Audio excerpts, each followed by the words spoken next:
video kali ni saya nak berkongsi antara kelebihan Wisdom 250SX ni.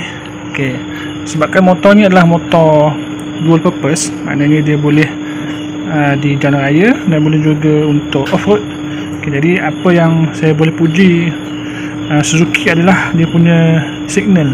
Okey, signal depan dengan signal belakang. Okey, kenapa dia? Okey, sebab kalau tengok, okey, signal ni dia sangat fleksibel lah. Okey, tengok okey, dia boleh lentur ke bawah, boleh lentur ke atas. Okey, dia tak patah lah.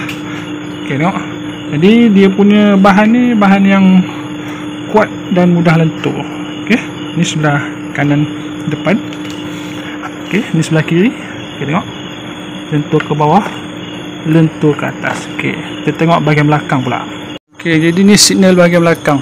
Okey, lentur bawah, lepas, lentur atas, lepas. Okey, dia fleksibel lah. Ni sebelah kiri.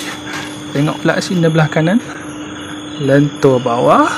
Okey, lentur atas. Okey, jadi dia tak ada keperluan lah kalau kita nak ganti signal yang baru, sebabnya signal yang original ni dia dah mantap.